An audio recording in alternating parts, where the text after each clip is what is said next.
Hey, everybody. Welcome back to another month of the Sustainment webinar circuit. Glad to have you here with us. We've got two special guests I'd like to introduce to you today. First, Joseph Kopser. Joseph is with Thanks, Spencer. Greyline Group.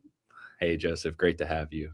Let me tell you a little bit about Joseph. He is a lifelong problem solver. He's committed to building teams needed to take the toughest challenges. He is currently the president of Greyline after he co-founded and served as the CEO of Ride Scout. Before it was acquired by Mercedes, he is also a liaison for the military and veteran affairs at the University of Texas. He served in the U.S. Army for 20 years, earning the Combat Action Badge, Army Ranger Tab, and Bronze Star. He is a graduate of West Point with a BS in aerospace engineering and also received a master's from the Harvard Kennedy School and former member of the Army Science Board. He was recognized as a White House champion of change for his efforts in energy and transportation, as well as won the U.S. DOT Data Innovation Award and co-authored the book Catalyst with Sustainment CEO Brett Boyd, a book that is focused on helping teams adapt to change. He is the chair of the board of advisors for the Clean TX and Economic Development and Professional Association for Clean Tech. Joseph, awesome bio. Great to have you here.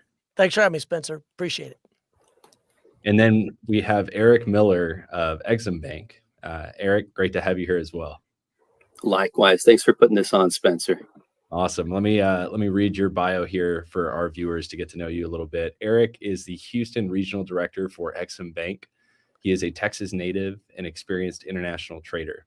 Prior to joining the bank, Eric spent over a decade in the private sector exporting capital equipment to buyers in 33 countries, covering the continents of Africa, Asia, South America, and Europe. As a prior customer of Exim, he experienced firsthand how the government agency can be leveraged as a strategic tool to increase sales. He is passionate about international business and excited to be an advocate for Exim. Eric attended the University of Houston's Bauer School of Business, where he earned both a BBA in operations management and strategic MBA. He is a certified in global business by the Harvard Business School and as a global business professional by NASBIT International. Eric, great to have you here. Thanks, Spencer. It's an honor, and thank you to Sustainment for putting on this podcast. I know there's a lot of back end work that goes into it, so very grateful for you guys bringing the A team and putting this on. And Joseph, speaking of A team, it's an honor to be in front of you, sir. So thank you for your service. Yeah, let's get into it. Awesome. Well, today's conversation is titled Empowering U.S. Manufacturers to Compete Globally. Joseph, we have you leading today's discussion with Eric, so I'm going to go drift into the background and let you guys handle today's conversation. Thanks a lot, Spencer, and to the whole team. And for those of you that have tuned in, there's a couple dozen of you at least already. Just know this is live. So not only do we want to have your comments in real time, but also know this is live. So if something messes or one of us drops, we'll focus on the other. We'll bring the other person back up and we'll go because this is live. So Eric, before we get into questions that I've got for you, just say big picture for the folks listening in. Why do they need to consider about exporting? Why is it something that maybe is out there that they never imagined before? And then we'll get into the details of how you got here and how they can get there too. Great opening question. Why export, right? There's a lot of different reasons. I'll start with some of the more obvious ones. So if we look at the world as a pie, the percentage of buyers in the United States are 5%.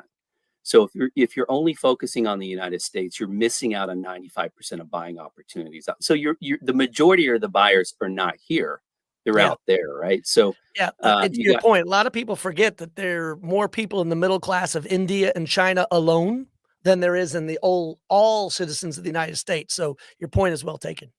Great point. Yep. So majority of buyers are outside our country. The other reason, out of the roughly, I'm going to round up, around 25 million privately registered companies in the United States, as a percentage of those that export, it changes year to year, but we're hovering around 1%. 1% of companies are exporting, and the majority of buyers are not here, they're out there. So what that screams to me as a prior business owner is competitive advantage, right? So nobody's looking in that direction. So if you're not, you should. And it can help with all kinds of things, right? Like it can help with seasonality. If you got a business that does seasonality, it could offset some of those peaks because there's different seasons in different parts of the world. So there's a lot of places to look. Yeah, no, that's a great point. So what we got to keep in mind is that the audience that's listening and the questions they're going to have is really kind of focused on how they can get started into it. And I think the best way to do that is through storytelling. And your story, Eric, is probably the best example. You used to be in the export business, and now you are literally helping to facilitate that export business. So give the viewers just an idea of how it worked for you in the past and how you segued into what you're doing now. Yeah, great question. So I was a prior business owner. It grew into kind of a sweat equity position. So I didn't start as a business owner. Put a lot of sweat, blood, and tears into a small business. Grew it substantially. We were export first, domestic second. So we started out as an export company. It's usually a little different than some Sure. of the path that other companies take. But yeah, we started first by looking abroad and second looking domestic. And I was a customer of the bank that I worked for 10 years. It's a federal bank. Exim Bank's a federal bank.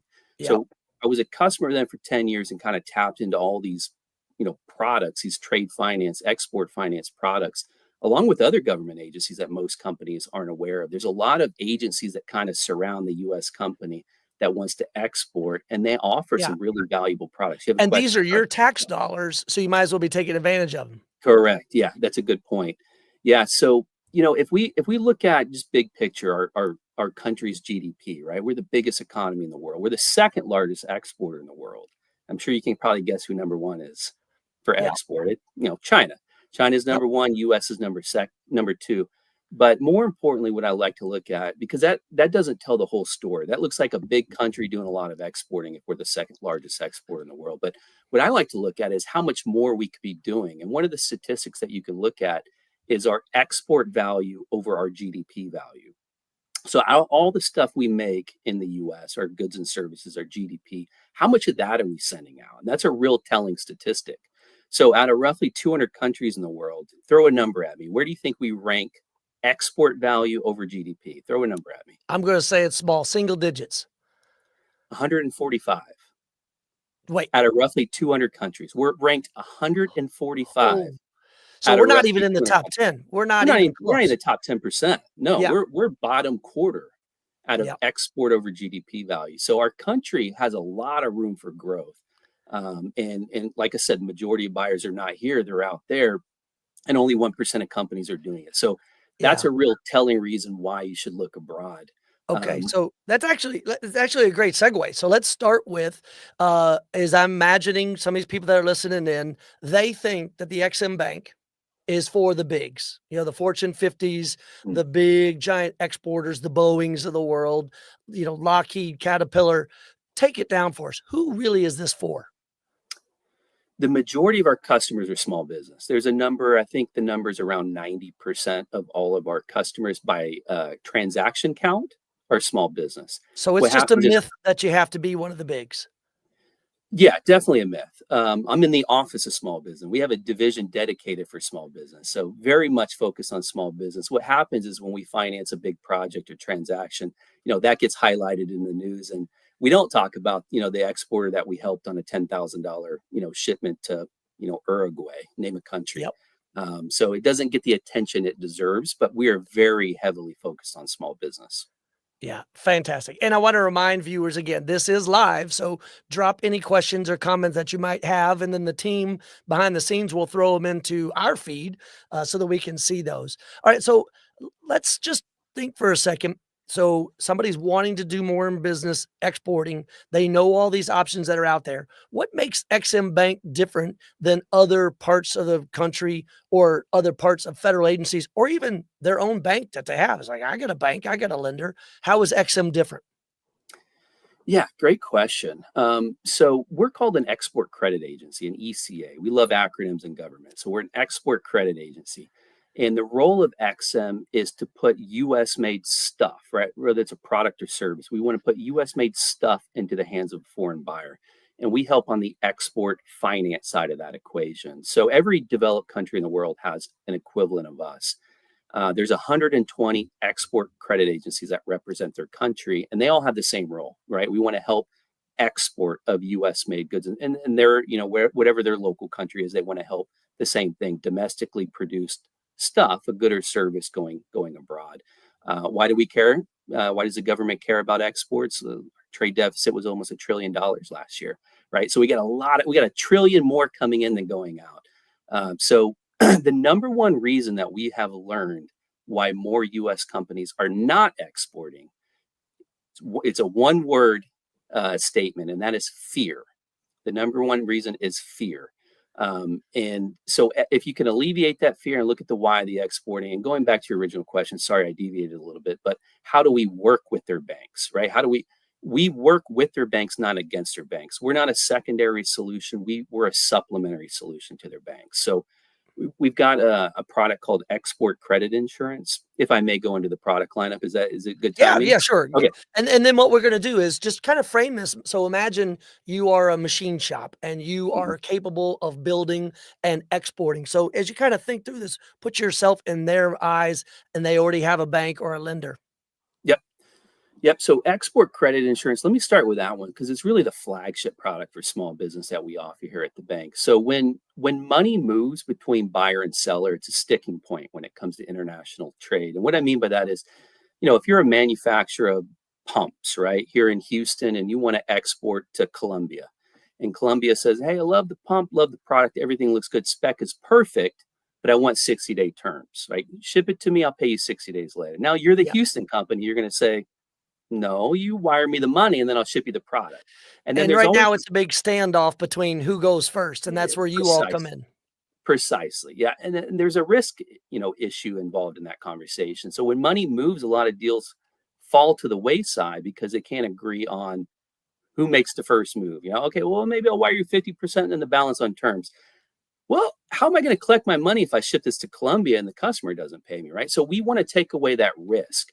And with our export credit insurance, it could do that. So the exporter in Houston that makes pumps and wants to ship it to Colombia on 60-day terms, instead of saying no, wire me money, we say go ahead and offer that terms at 30, 60, 90-day terms. Bring it to us and we will insure your invoice from default. So if they don't pay you, XM Bank, which is part of the federal government, will pay you.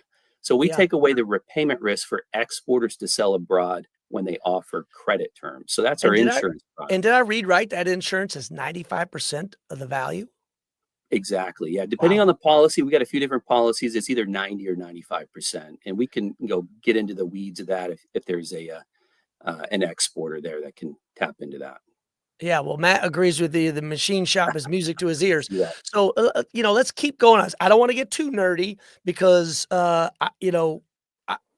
I can only imagine how detailed especially when I looked on your website of some of these charts and some of these definitions. But that's where you all come in. There are consultants that small businesses can reach out to inside your region and other regions. So, just I'm gonna dare to ask one example. So I understand that there's this thing called advance rates and these tables that talk about, well, you have a certain amount of purchase orders, you have a certain amount of collateral, you have a certain amount of opportunity.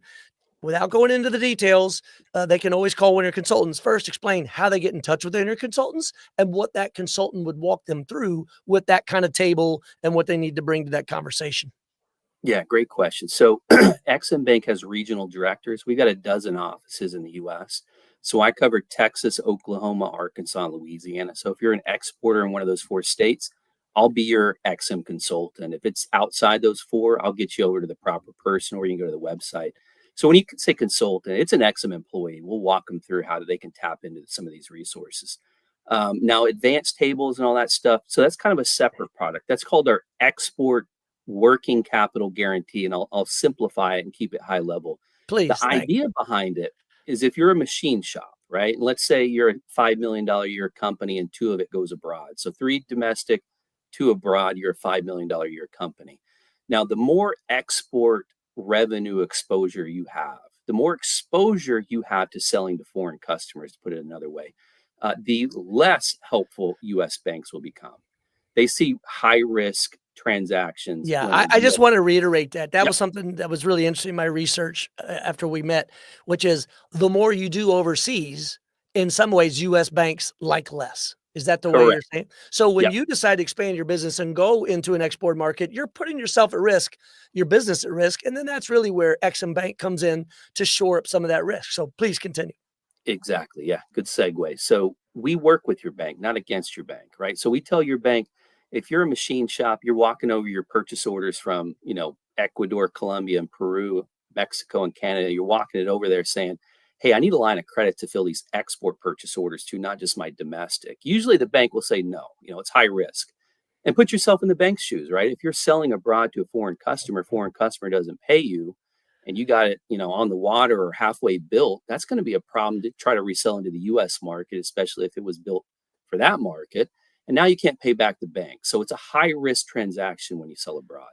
So what we tell your bank is, whoever your bank is if you need $500,000, $1 million, $2 million, if you need a line of credit and you meet the bank's credit standard definitions, if you meet all their financial spreads, and they're only saying no because they hear the word export, and they won't give you money because they hear the word export, we say, go ahead and give them the money they're asking for, and we'll co-sign on that loan. We become a loan guarantor to the bank so the exporter can have working capital to fulfill export purchase orders. Does that make sense? Yeah. Yeah. And that's helpful. And I think that's what people need to kind of understand. And then I think another program that's been out there and that people might be seeing is Make More in America, Mhm. which who doesn't want to make more in America? So kind of walk through what Exim Bank is doing in that area and how businesses, and whether they be manufacturers or other kinds of products, services provided, how do they tap into some of that? Yeah. So Make More in America, this initiative started a few years back. And the idea behind it is we're doing, trying to stimulate manufacturing in the US for obvious reasons. One of the sticking points that comes up is finance, why more companies aren't manufacturing in the US. And it has a lot to do with kind of structured or project finance. So if you're a company that maybe you got a good balance sheet, maybe you raise a lot of money, but you're pre-revenue and you go to the bank and say, hey, I need, X dollars to build out my manufacturing capability so I can sell in the US and abroad. Well, banks don't like pre-revenue companies, right? Even if you got a sound balance sheet and you raise a bunch of money, they don't like pre-revenue companies. So if there's no income coming in, there's probably not going to be any help with the banks. So we step in with this Make More in America initiative, and it could be domestic project finance, it could be structured trade finance. And what I mean by that, corporate finance. What I mean by that is we can look at financial statements or pre-revenue companies under the Make More in America. So let's say you raise a lot of money, you got a big balance sheet, but you're pre-revenue and you need, $20 million to build out a manufacturing facility. If we can mitigate the risk and run some of our analysis, our financial spreads against the credit standards, we could be a direct lender to that company's needs to build out their manufacturing capabilities. Or we can kind of look forward or backwards. Backwards meaning corporate finance financial statements, and you can't get a loan at a bank for whatever reason. Yeah. Or forward if it's project finance and it's pre-revenue. And did I read somewhere, maybe I got it wrong, but please correct me. You all lent out over $8 billion last year, which is a not insignificant amount of money. Did you say 8 million or billion? 8 billion. 8 billion. Yeah, that sounds about right. And we usually go by something we call authorization. So whatever we authorize, whether it's a credit, insurance, working capital, Make in America, through the bank or directly, is kind of our metric, our authorization number. So yeah, 8 billion sounds accurate. Yeah. So the takeaway so far, and we haven't even gotten to all the programs I wanted to ask you about, is there's a lot of different ways to plug in, but the underlying theme that I'm hearing so far is reach out to Mhm. your regional consultant to be able to help you go through that. Correct. Yeah. Start Okay. with an XM Bank regional director. You can go to the website xm.gov under like a location or contact, and then just select your closest office, and Perfect. you'll have somebody reach out. Okay, so the other thing that folks are talking about all the time is supply Mhm. chain resilience. And you all have a program, which is another great acronym, SCRI, which I think is the Supply Chain Resilience Initiative. Uh, how does that help? What What is is it that that? we're Yeah. trying to do? Yeah. So say you're a battery maker in Michigan or you're a manufacturer in Texas. What do we want to know about that program and how can we tap into it? So this one is specific to rare earths and critical minerals. It just came online under the current administration, highlighting this as a priority area for this current administration. And I think we can all recognize that that is certainly a priority as a country. Is to take in more critical minerals from other than China, because let's call it what it is, and we do call it what it is. We're relying on China too much. We need to rely on other mines, other foreign countries. So under the Supply Chain Resiliency Initiative, the idea behind it is we're looking for foreign mines that have critical minerals and that need finance to get these things, to get the operation online, mine the critical minerals and send it back to the US. We want to look at foreign mines that have critical minerals, rare earths, and that want to send it back to the US. And we could provide finance for the capex, the capital equipment needs for that foreign mine. Yeah. Okay. So, but it's specifically for folks that are inside that supply chain where rare earth or critical minerals are involved. Correct. Yeah. On Okay. outside the US. Yep. So Yep. it's going to be a foreign mine that can't be owned by the Chinese. It could be owned by other countries. And we like to highlight that a lot in our press releases. So non-Chinese owned foreign mine that has critical minerals or rare earths and that are willing to send that back to the US. We can provide finance for the capex needs of that foreign mine to mine it up. Yeah, well, that actually is a nice segue to the next question. And by the way, if folks have questions, by all means, throw it in since we are live right now.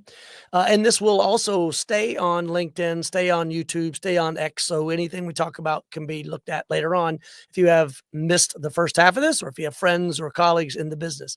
So let me turn to another question, which is any company eligible, or do certain companies for certain programs had to have minimal thresholds? And we don't have to go into too many of the details, but I just want to set expectations so someone doesn't listen in and then immediately reach out and then get disappointed. Yeah, no, it's a good question. So startups are tough, right? Unless it's one of the few exceptions like the Make More in America, where they got a good balance sheet, raise a lot of money, pre-revenue, and need a direct loan. That's kind of one of the exceptions. But generally speaking, we do like to see, 3 years in business for the insurance. The working capital will be reliant on your bank's credit standards, not so much ours, even though we do have some limitations, restrictions. They need to be selling a U.S. made good or service. That's a big one for XM Bank, right? So the That's a pretty good threshold, point to make.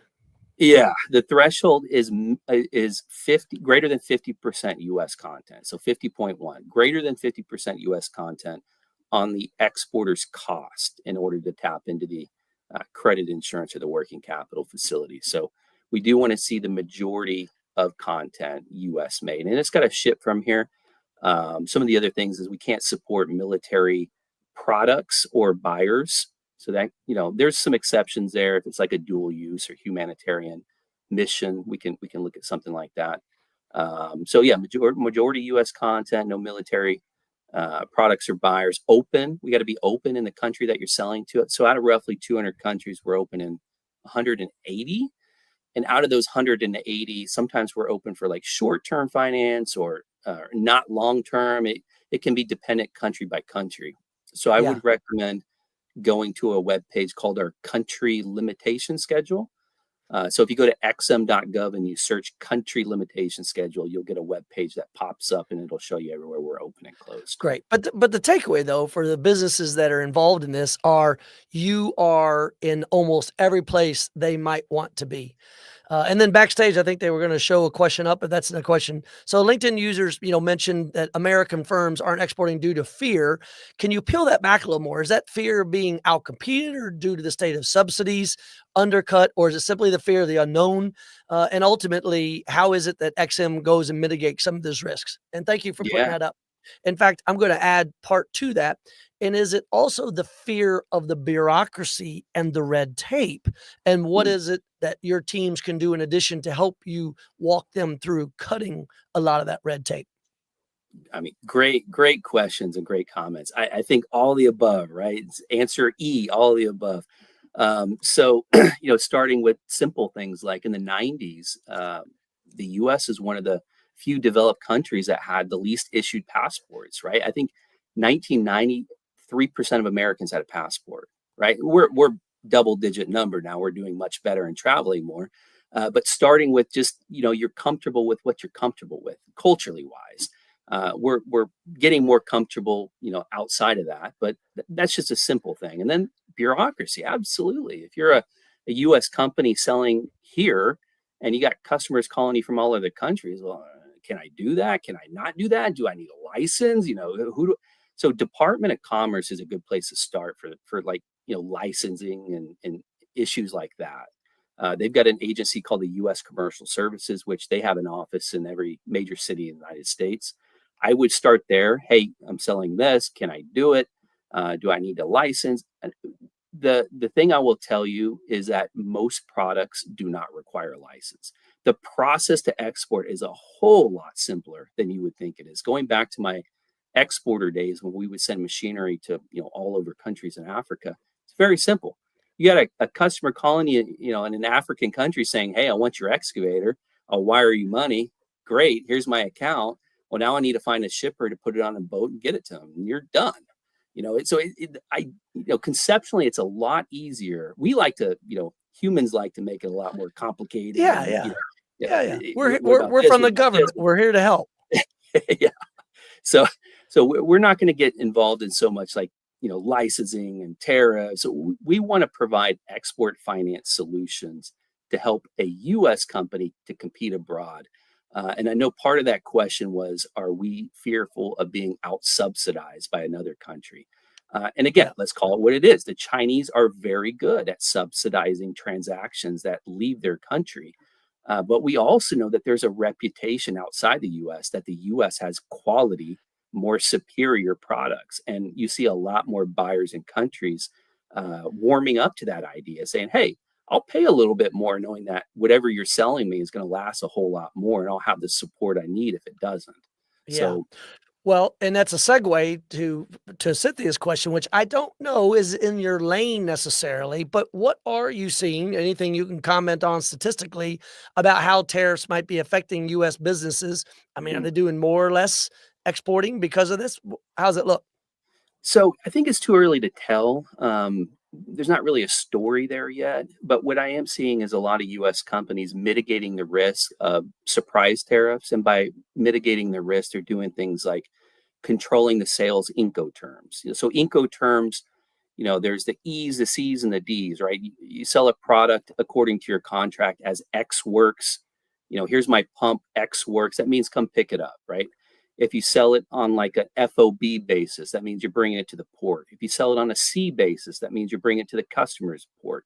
If you sell it on a D basis, that means I'm getting it to your physical address, my customer's physical address with a D Incoterm. So, point being, Incoterms matter. Your sales Incoterms matter. If you're selling it on a D basis, well, maybe you want to rethink that and sell it on like an E or C or F basis, so tariffs aren't a sticking point in the conversation, because you know what your cost is going to be if I deliver it to my customer's port.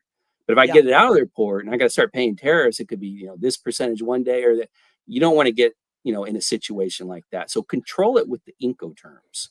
Yeah, and it sounds like this is something you and the work that you and your fellow ex-M Bank consultants can help people with, but maybe there's other groups for them to be able to think that through, especially when you say there's all those different levels. Yeah, we can provide some guidance. Now, when you say consultants, I want to be careful with that word, because we don't cost you anything, right? When I hear consultant, Great I point. think, here's my Yeah, hourly rate. you've I don't got have an that hourly link. rate. Yeah, Yeah, you've yeah, got that yeah, link on the site, and I'm glad you clarified that. yeah. I'm free to the U.S. taxpayer, and we're here to help them get the resources they need to compete. Yeah, so I know we only have a couple of minutes left, but what's a question? I mean, you talk to lots of companies. What's a Hmm. question you think that you wish, in fact, that they would ask first, just so you can get that conversation framed correctly and productive? That they don't wait 5, 10 questions down and go, "Oh, wait, by the way, I meant to ask," and then it's like, I wish you just asked that first. Yeah, being proactive is always helpful. So if you're a U.S. company, let's say maybe you're not selling abroad yet, or maybe you're in one or two countries, and you just don't know how do I take that next step, right? I'm in the U.S., I'm successful, or maybe I'm only selling to Canada, Mexico. How do I take the next step and tap into some of these other regions? There's again, I think I highlighted them earlier, but there's an agency called the U.S. Commercial Services.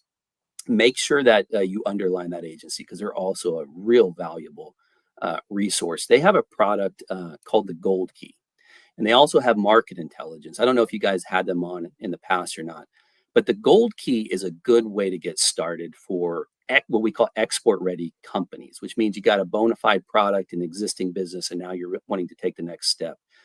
So let's say again, you're a machine shop in Houston. You're successful in the U.S. You really want to go to Mexico, or you really want to go to South America. Start with the U.S. Commercial Services. Their product called Gold Key will help you find buyers, partners, or distributors in foreign markets. I'll give you an example. Myself, I like to use myself as an example because I've been there and I've done that. Yeah, it's helpful So, to the people you're working with, establish that yeah. trust. So, dozen years ago or so, I went over to Kenya, Nairobi, Kenya, when we were moving capital machinery over there. And Kenya was a new market to us. We were pretty successful in West Africa, but now we wanted to start in East Africa. We started looking in East Africa.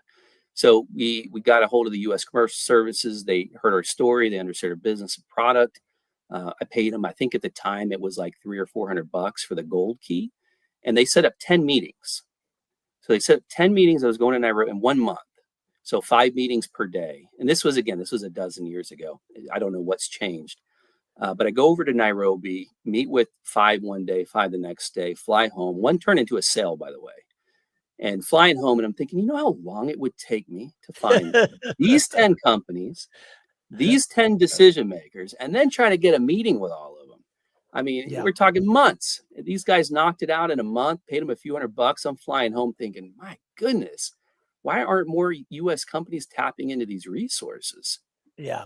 Well, and that's the neat part. It's not just the federal government and groups like you're talking about at state level, but I mean, and this is a shameless plug for the sponsor for today, Sustainment, and all that they're doing to try to bring that assurity and that understanding of the supply chain. So for manufacturers at all levels, to be able to find those people that can make the products and service and be customers as well as be people that they buy from. So great point on just how you were to do that. So what did I not ask you here as we wind down? What did I not ask you that you want folks that you are best served to be able to facilitate and grow their business? What did I not ask you that they need to know? So one product we miss, I definitely want to highlight it, is Please.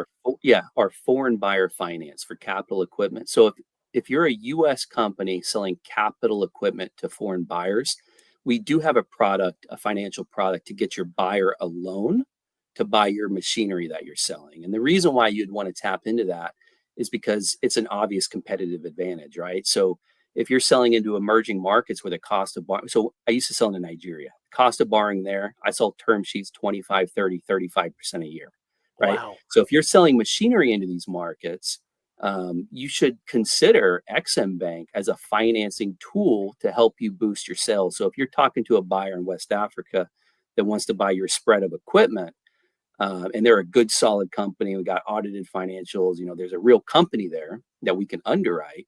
We can find a U.S. bank to give them a loan to buy your equipment that you're selling. And we basically guarantee the repayment of the loan to the bank.